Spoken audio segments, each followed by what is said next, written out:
Hello, wherever you are in the world today. Welcome to Beyond the Art and our series, The Stories That Carry Us. I'm your host, Craig Beaumont Flynn, a citizen of the Cherokee Nation and the Delaware Tribe of Indians. In each episode, we will discuss with various Native American artists, influencers, art leaders, and everyone in between their experiences, the communities they serve, and the translation and interpretation of the Native American art world today.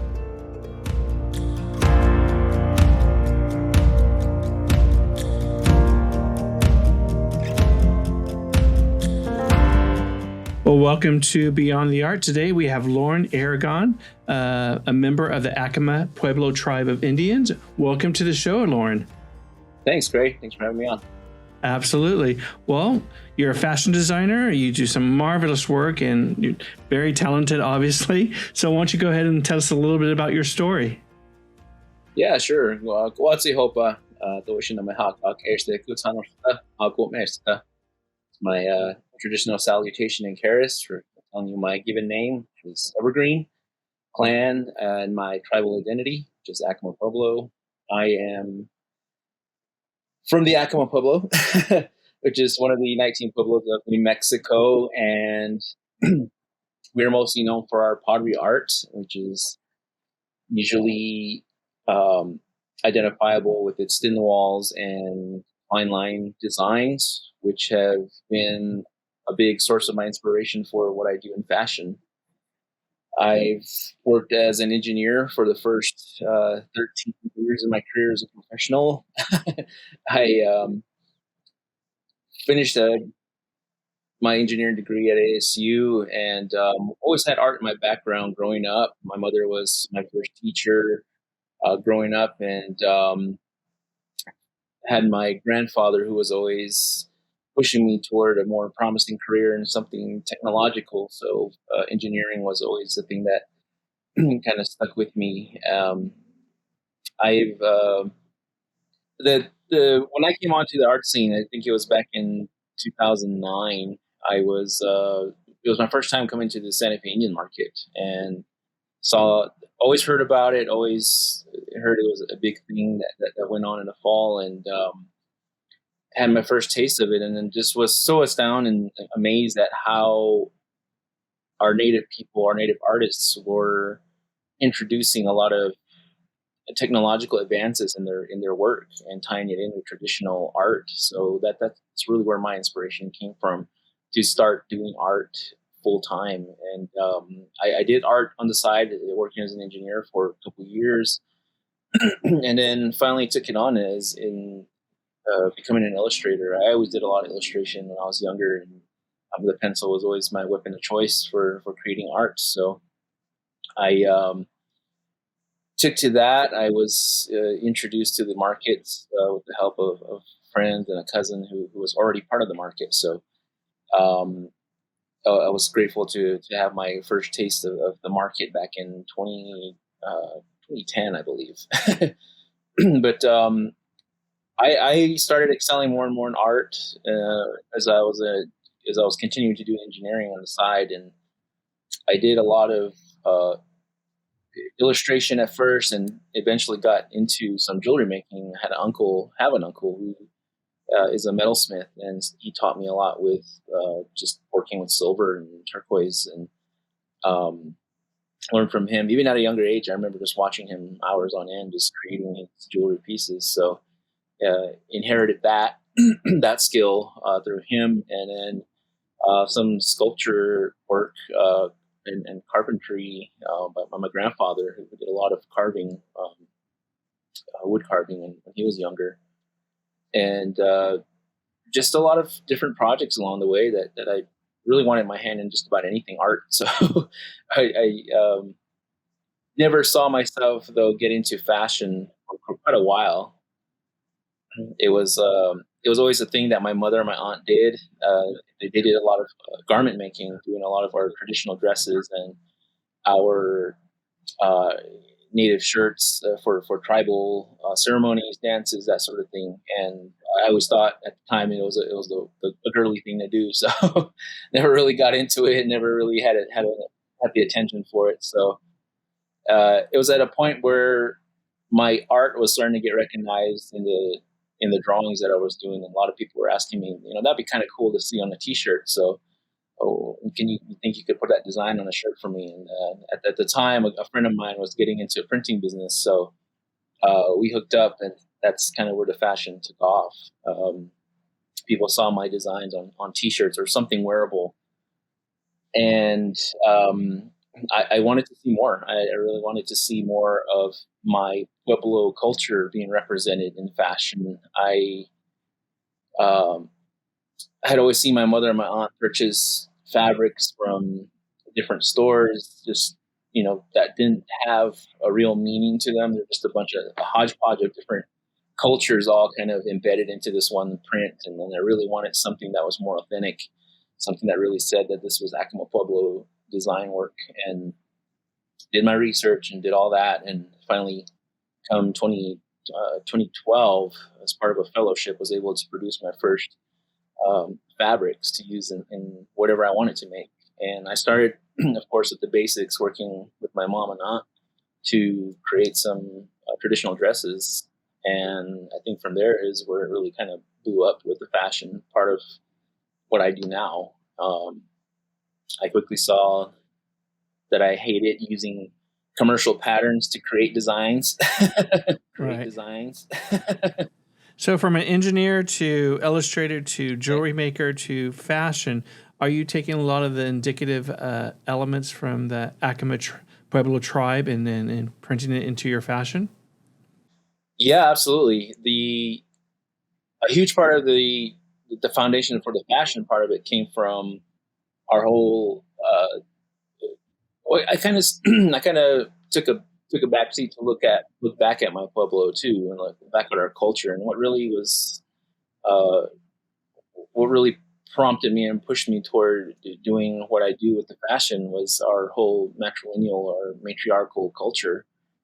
Really wanted to represent women for their strength and empowerment that they already brought it to our culture, and wanting to resonate that out to the people that wanted to know about who we are, where we come from. So that was always the kind of the basis for everything that I did. On top of that, wanting to inspire our future generations of artists about what we can do with our traditional arts and how it can be presented in other mediums and not just in pottery. I wanted to do pottery. I understood what kind of work it was, how much work it is, and at the time being an engineer, I just didn't have the time to go through all the labors to get pottery going. So found other mediums to work with, and like I said, I just wanted to be.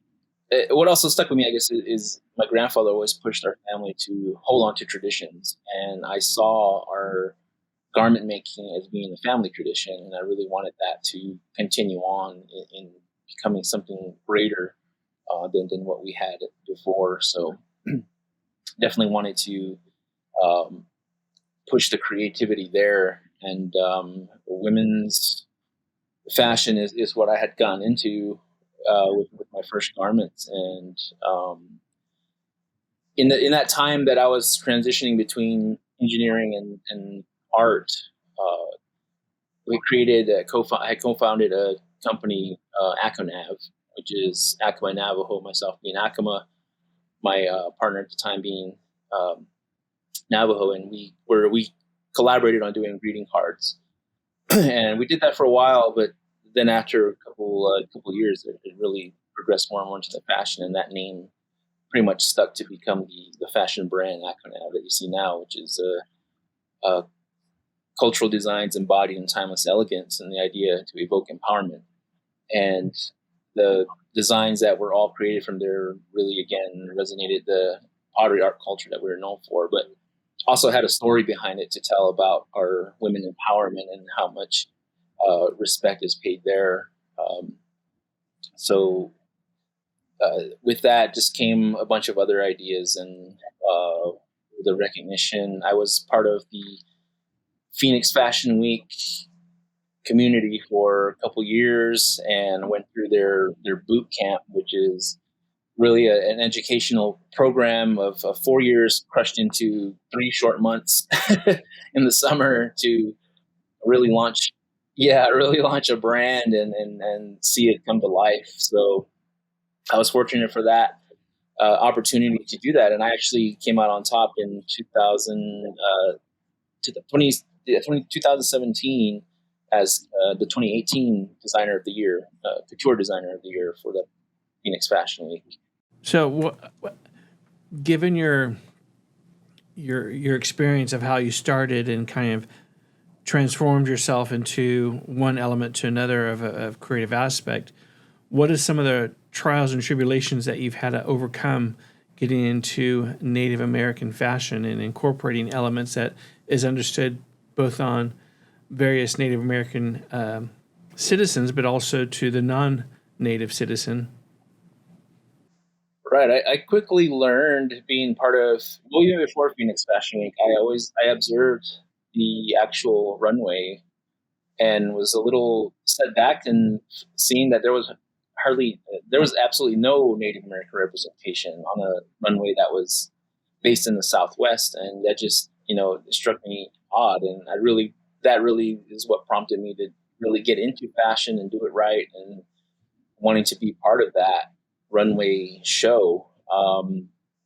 There were a lot of challenges in the way. One was, how do I get out of engineering to do this full time?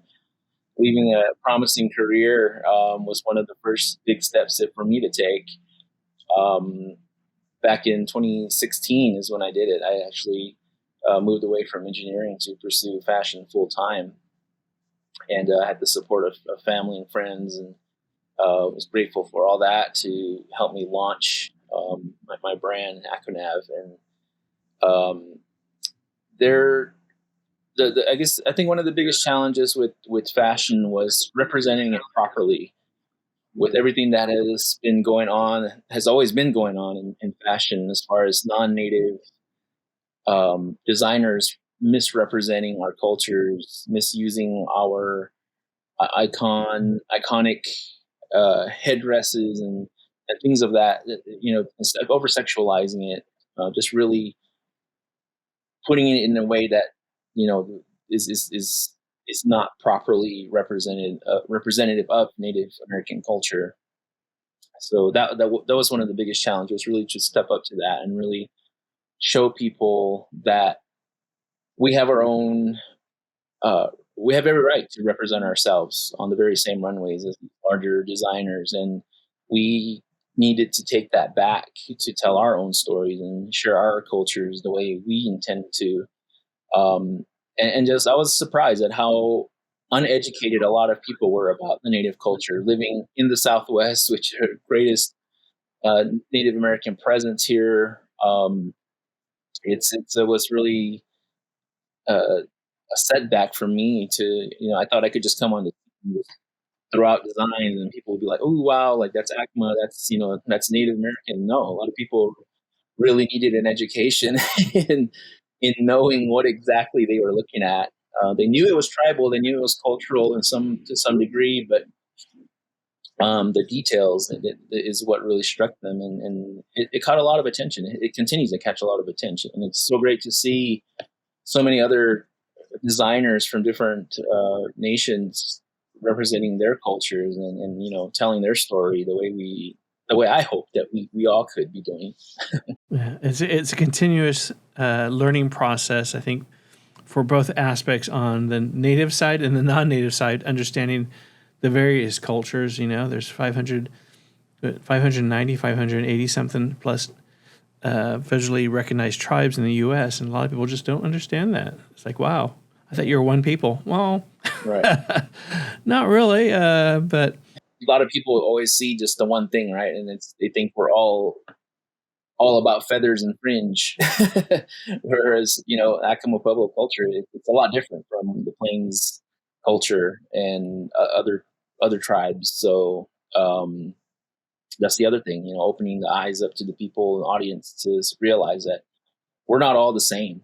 We have a different origin. We have a different way we look at things and celebrate life. So it was is and continues to be a fun part of the whole journey, is educating people and letting people know about who we really are. Now, in your designs for your fashion, are you just pertaining and sticking to the Acoma Pueblo tribe, or are you actually incorporating other elements from other tribes into your fashion, be it graphics, icons, and such?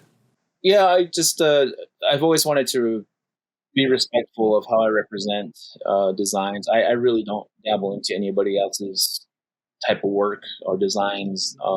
Really trying to establish a name for kind of put Acoma on the map with what I do. So um, really, I stay away from using anybody else's design work, even styles like the ribbon skirt, which aren't Pueblo.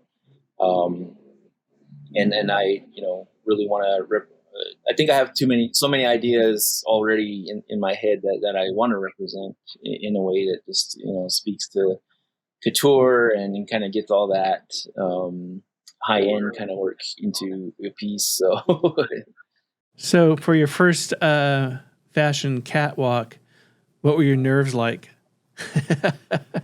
oh man, it was definitely nerve wracking.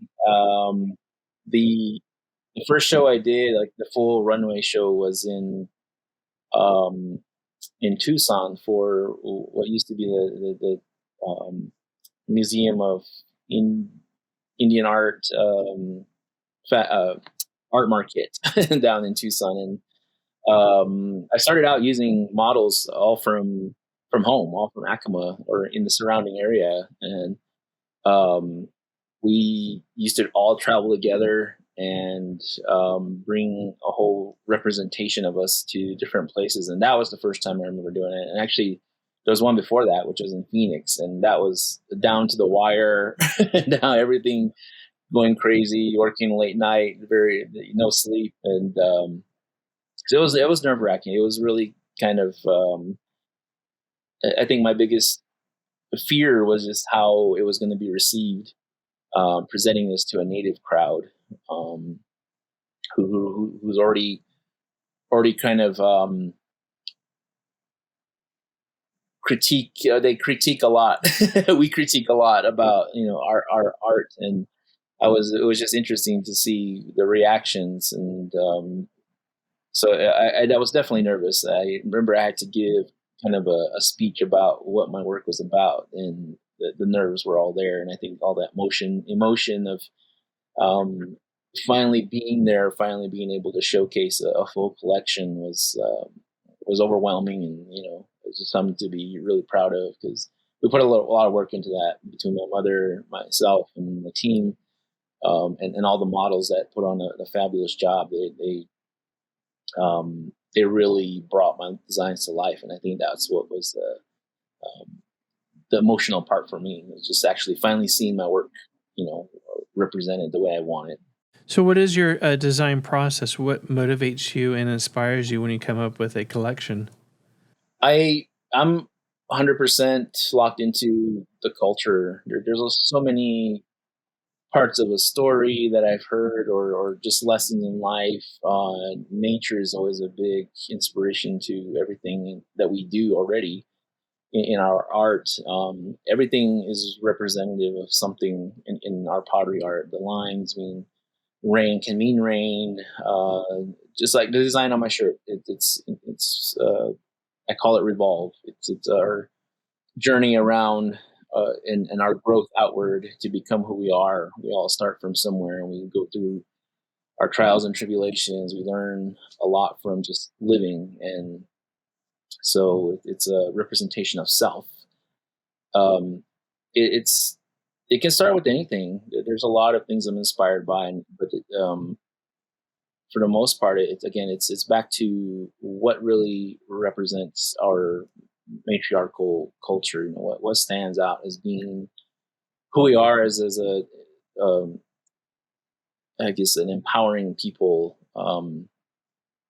The um, the strength I think that's where it all comes from for me, especially is the women that I've grown up with, my mother, my aunt, my grandmothers, everyone in sisters that have all contributed to who I've become today. They really are my inspiration, my muse in the work that I do, and they're represented in that somehow. So um, my process, it starts from there, and it just kind of grows with through sketches and different designs. One of my latest creations was represented or uh, inspired by rain, all the elements of rain, and really try to utilize our language in what I do too. And in that collection, I called Pecha, which means let it rain. So all these ideas in the rain, the colors of the sky, the clouds, that sort of thing, were all represented in this one collection. So we're a people of the rain. We're always praying for it. We're always dancing for um, the rains to come to bless our lands and continue give us the life we need to our land. Besides designing the actual collection, are you designing the designs of the textile? Are you working with textile manufacturers, incorporating some of the tribal indicative designs into textiles? Yes, a lot of the design work I do utilizes printed designs that I've drawn up digitally, and I have printed for me on various fabrics. I've worked mostly with printing printed designs, and then created collections from that. I've also dabbled into a couple of designs that utilized um, uh, overlay or applique, and really tried to design my own, I guess, textures and try to create my own effects to tell the story or to showcase and kind of put it all into a collection based on whatever the theme is that I choose for that collection. How do you come up with the theme? It, it's just like the rain thing. It's just that was what was inspiring to me at the most, and it's something that I missed living away in Phoenix for a while. I always enjoyed the rains at home and just rethinking of those times. Enjoying the rains coming to our lands and experiencing all the colors and the formulations of the clouds, the feel of the rains coming to the land. That was all wanting things like that were what I wanted to capture in this theme about rain. And there's other themes that I have in mind, going back to just pottery itself, the shape, the formulation, the process of it. We work with a lot of fire to create our utilitarian pots, and so it can be that, it can be just part of something that can inspire a whole collection. Now, do you do one collection per year, or are you doing the seasonal standard, spring, summer, winter, fall? I've really tried to stick to at least just one major couture collection for the year, and then followed by a ready-to-wear collection. Some more, I want to say, affordable follow-up to the couture designs. A lot of the couture work that I do is priced, quite high, and is a ready to, I guess, made to order type of design work. So I really have to follow up and be a little more proactive in creating sales for the with something that can move. And it kind of worked out to be that I put a lot of work and detail into the couture side of things, and in the print stuff that I started out with is now kind of the ready to wear design work that I come out with. And so that's really how it worked out. But honestly, have not been able to get into a full production of a collection since 2020. With COVID happening at the time, the whole operation shifted to making masks, which is what kept my brand and the whole business kind of moving along, and for about 2.5 years. And now I'm kind of at a surplus with a lot of this fabric that I had at the time for the masks, and what came of that was actually bag making. So now I'm getting into handbags, which is a great way to continue to push the culture, putting themes even behind those, and talking about educating people with what those ideas mean behind the name, or even just the design work that goes into them. Makes perfect sense. Always trying to reinvent and recreate, I guess. Right. Since fashion's a little fickle, and it's probably one of the hardest industries to really get into and get off the ground. So congrats on you and staying alive and fed during probably the worst time for any business owner. Totally. So is there one aspect from the couture collection to the ready-to-wear collection that you feel takes part of your DNA and really you get to, I guess, no holds bar in your creation? Or are you dictated through cost and demographics and price point and things like that? Yeah, I think I want to get back into it. I'm feeling the need to really get more creative again. I I we're happy to be able to create every garment that we've created with our own hands. We have our own production line in the studio. We worked out of the house. My mother's entire house became a production line during COVID, and every part of the kitchen dining area had a machine in it to do something to make the masks. And I realized that I really need production somehow, but I'm a little bit of a control freak. I really need to see the quality of the work that goes into it. So I'm still hesitant to really kind of take my work to somewhere to manufacture it for me. And that's one of the things that I'm really trying to work toward now, is figuring out a way to get the items made. So I miss being creative with the fashion design work, and I think one of the good things that came from COVID was for me to just kind of take a break and look at what I've been doing. How could I do it right? And I see where I guess the engineering part of me kicked in, looking at things the way I want them to work, and finding all the bottlenecks in the process, and then really kind of that, um, refine the process in everything. But also understanding that my skill level is quite out there, and I need to share that with people who can help, and um, uh, help me with figuring out a way to get things made. And so there's a lot of things going on right now, and that's kind of one of the directions I'm going, is finding a way to get more creative hands to create something that's unique and of high quality.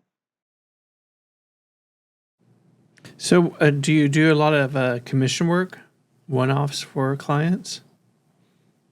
I have, yeah, and I've done quite a few designs along the way for different events like pageants, weddings. Definitely a lot of one of a kind pieces. I even had two major projects after becoming Phoenix Fashion Week Designer of the Year.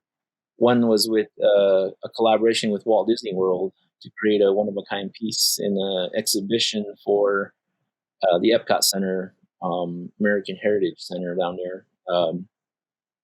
Exhibition called "Creating Traditions, Change, and Innovation in American Indian Art." I was sought out by the Imagineer uh, crew who heard about the work I was doing in utilizing pottery as the inspiration behind a traditional art that inspired a more modern type of work. And they looked to me to create for them a centerpiece for this whole exhibition. So I created a dress for them, and they put it on display along with the pottery that it was inspired by that I chose from Santa Fe Museum of Indian Arts and Culture. And that was one of the greatest highlights, to be sought after by the people that I used to seek after when I was an engineer. That kind of blew me off. Didn't want me to be part of their their team, but it was so great to see that I had reached, or that my work was actually recognized by them, and I was one of three artists in the nation to be represented in that whole exhibition, along with a lot of other works that had I guess never been seen before. They really wanted to kind of um, resurrect a lot of artifacts that had just been hidden for some time, but still had this modernism to them that's touched on, that was brought from our traditional art to a more modern design work. So it was great to be a part of that. And the second design that I did, one of a kind that got a lot of attention, was for Arizona's only Tony Award voter. She wore one of my pieces on the red carpet to the Tonys in 2019.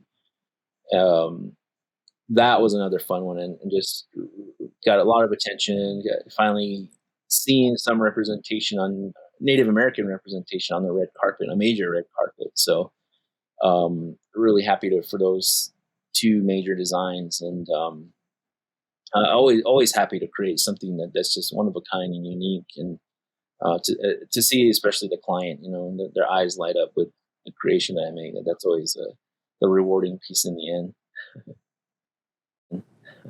So when you were selected for the Disney and other things, did you feel like your time has arrived, that you had made it? Yeah, that was definitely a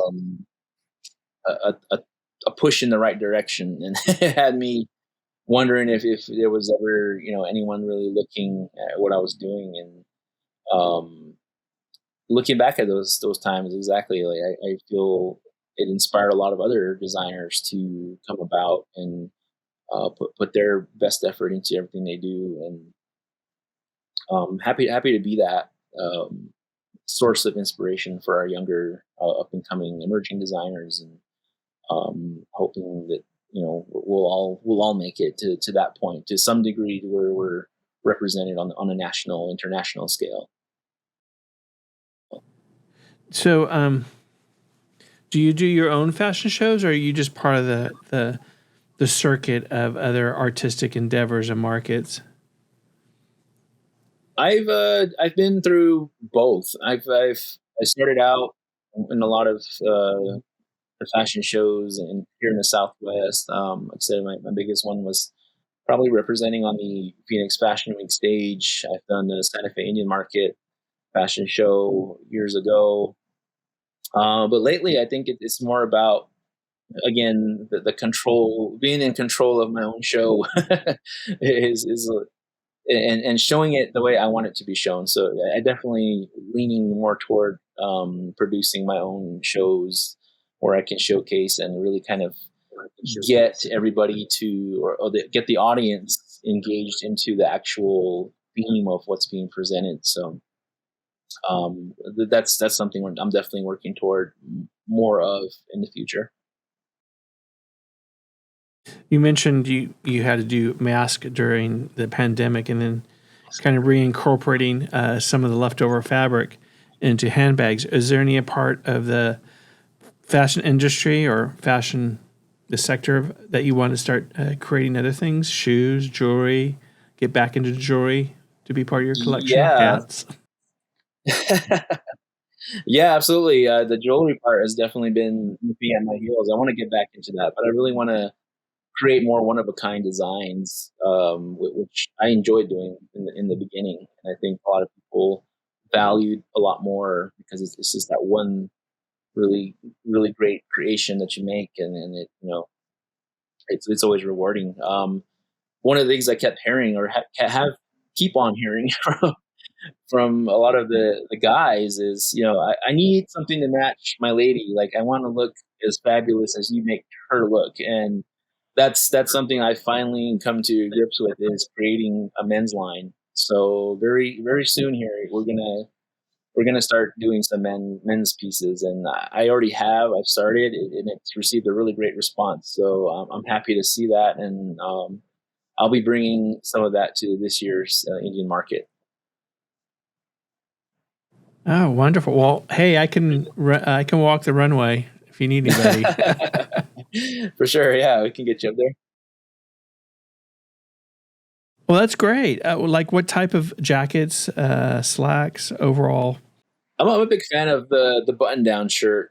So I've finally kind of seen what you can do, creativity wise, with menswear. It was I stayed away from it from a while because I really didn't see that you could do a whole lot with it, but it's finally making its impact on me. I'm finally seeing what can be done, and with just the few pieces that I've made, it's again, it's great to see the response, and that I have none to show right now, so it's a good sign. That's great. So, will you be showing some of those men's pieces in the markets this fall?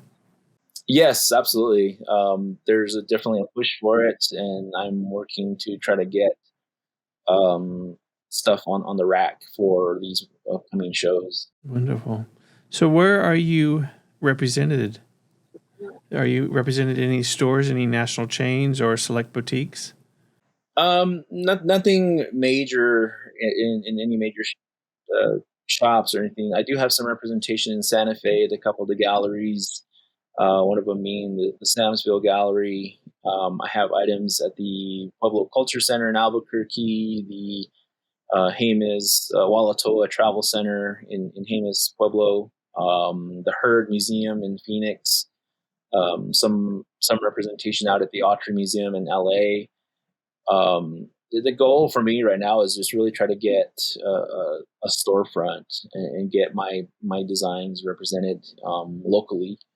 I'm back in New Mexico now, since 2020. Moved back to be closer to family, and I have established a studio here in Bernalillo, which is where I'm at right now. And this is where my greatest clientele is. So made sense to really kind of reestablish here, and then move forward with new designs, new brands. It's all coming down the pipe, and I'm excited for the next couple of years. So, when you took this professional leap from engineer now into fashion, what are you most surprised about? Yourself and that journey that you've come across so far. I'm still amazed at how much of my engineering that I actually put to use as a fashion designer. It's not dealing with straight lines and sharp edges anymore. It's dealing with curvatures and organic shapes. So there's still a lot of um, problem solving and math that still goes into it. So I still geek out at just trying to create a dress, which is, I don't know if that's unheard of, but I really do. I really um, nerd out at making something. And the bags, I think, is one thing that's really starting to be more of an engineering feat for me. It's understanding how a bag comes together. They're so complex, so it's always fun to reverse engineer or re-engineer a design to make my own. And it's I really want to get back into technology. I had started into learning about programming and doing a lot more technical kind of work. So that still has yet to play into my design work, and I really looking forward to getting back into that, and making things come to life in a different way, I'll say. So that brings up a good point. Are you very old school where you do everything by hand, sketches, or do you use a computer program to create your designs? I'm back and forth. If it's a sketch that needs to get down out of my head, it's usually by pencil. But if it's something like a collection that I'm making, where every design is just kind of coming all at once, I usually go digitally and then create. um, via iPad or computer. But it's back and forth. But I think now is more definitely more digital. It's just because it's right there. Do you create your own patterns? You mentioned that you're very hands-on, so I'm assuming you Yeah, create your own patterns, or does your family yeah. help during the process? Yeah, family helps. I have assistance now from friends and just people that want to, see the success of the brand and the brands. But yeah, the process is totally made on mannequins, like the ones you see behind me. Creating a piece, the tape you see is all the shape of the garment that I want, and so I create my patterns from that, do the draping, make a prototype, take the prototype apart, create the patterns, and then cut the real fabric and do whatever I need to manipulate or create the textures I want or add the prints that I need. So it's definitely, like I said earlier on, I said I tried commercial patterns for the first time, and I immediately said, "No, that's not for me. I do not want to work with commercial patterns at all. It's just so hard to understand what somebody had already done, and the directions are always so vague, and you never understand a little part of it, and that always frustrated me. So I definitely went to YouTube University and the like to learn how to do the process of dressmaking. And my mother and my aunt had always been my go-to for, how do you think I would do this? Or it was a lot of trial and error and a lot of failures that I don't mention, but there are definitely a lot of challenges along the way to get to where I am now, where I can understand how something good is supposed to go together, and be 10 steps ahead. And as far as this is the stitch I need, this is the finish that I want, and this is how something's going to look at the very end. Do you think you take risk in your design? Oh yeah, and the engineering side of me tries to eliminate that a lot. Try to overcome, trying to find the path of least resistance, but a lot of times it's just you just have to do it and see if it fails, it fails. You learn and you get back into it and try a different way. And there's no wrong way to do anything. And I'm so grateful that I've learned so many different ways to put a garment together that now again it's just it kind of comes second nature to just figure out what the path's going to be to get to the end with ease. So what's next on the horizon for you in this process and journey? The whole menswear launch, I really looking forward to that. I'm excited for it. It's time. I've really put that on the back burner for too long, and I really want to showcase the designs that I have in my mind in my sketchbook.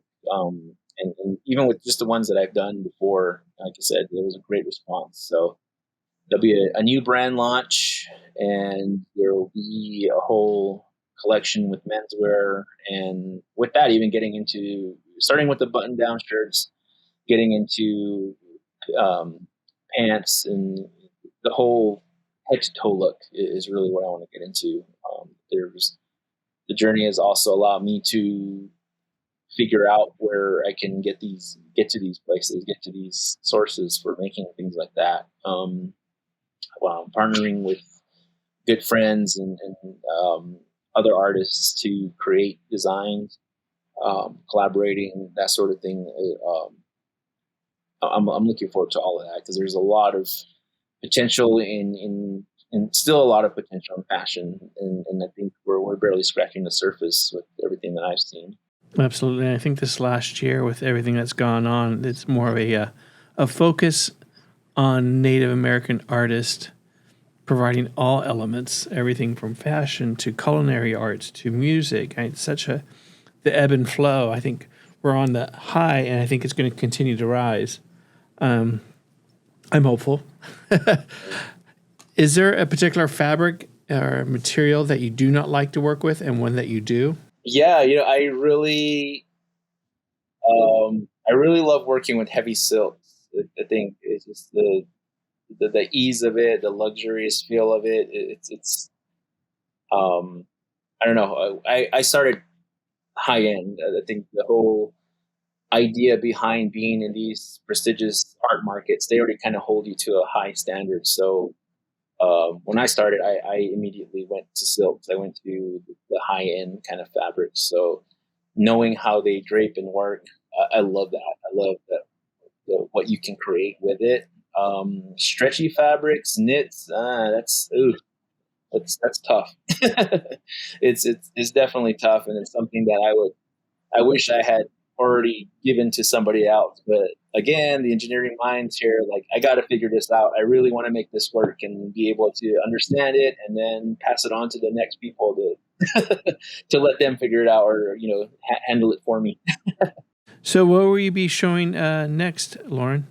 I have the Santa Fe Indian Market, which is coming on the 18th or the 19th and 20th this month. The 101st Santa Fe Indian Market, which I've been a part of for, I want to say, 12 years now, since my start in art.